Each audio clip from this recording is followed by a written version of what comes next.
Who's ready for part 2 of my delve into how deep the Chinese Communist Party has dug its dirty nails into the fabric of the United States? I only ask that if you like the information you get, to please share this video, because the social media giants apparently didn't want you to see last week's edition of Things That Need to Be Said. That being said, let's all take a look and thank one of the key people who allowed China to wrap its tentacles onto our society. This agreement is a good deal for America. Our products will gain better access to China's market in every sector, from agriculture to telecommunications to automobiles.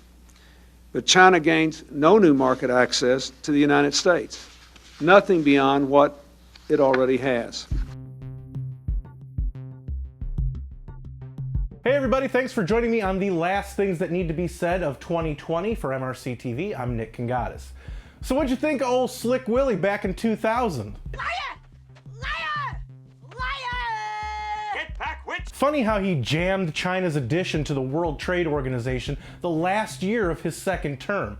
Clinton also said the following that year, quote, "By joining the WTO, China is not simply agreeing to import more of our products, it is agreeing to import one of democracy's most cherished values, economic freedom. When individuals have the power not just to dream, but to realize their dreams, they will demand a greater say," unquote. Subverter of American values says what?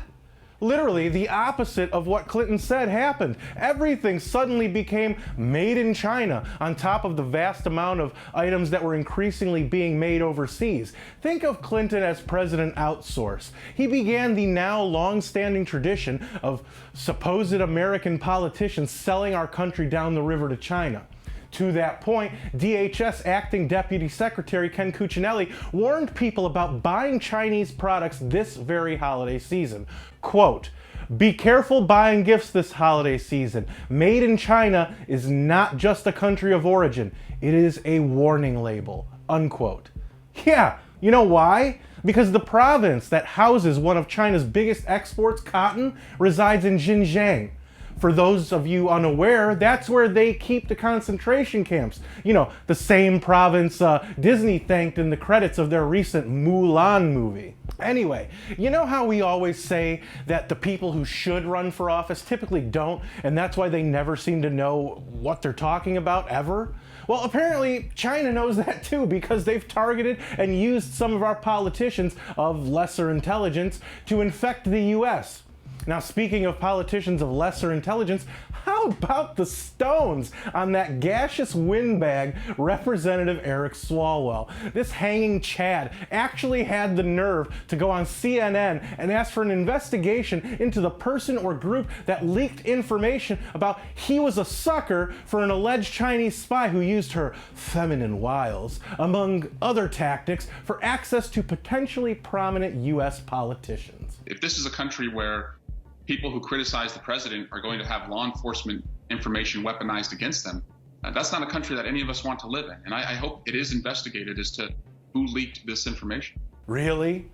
This guy is so full of hot air, he publicizes it. The president used taxpayer dollars to ask the Ukrainians to help him cheat an election. US politicians are so inept, especially when it comes to China, that ancient Congresswoman Dianne Feinstein employed a Chinese spy as her driver for nearly 20 years. And you know how these elitists are. They'll say anything in front of anyone that they think is beneath them, like an intern, or in this case, a driver. I'm gonna keep it short this week because I know that time is limited this time of year. Let me leave you with this. Unlike our politicians, China's government knows exactly what they're doing. Our politicians just see money, which they ironically actively work to devalue, instead of looking at the big picture, which they think will never affect them. And unfortunately, by the look of things, they're gonna find that out sooner rather than later. Really quick, I wouldn't be me if I didn't wish all of you a very Merry Christmas, a happy and healthy New Year, and Epstein didn't kill himself. So what do you think? Were these things that people needed to be reminded of? Let me know in the comments, where I do read most and reply to some. And let's all dump Twitter. Join me on Parler. If you like this video, don't forget to share it and give it a thumbs up. Those are the two best ways to let us know you want us to keep these videos coming. Subscribe to our channel and hit that notification bell so that YouTube might actually let you know when MRCTV comes out with a new video if they haven't taken it down yet. Like us on Facebook and check out more great content at mrctv.org. For MRCTV, I'm Nick Kangadis.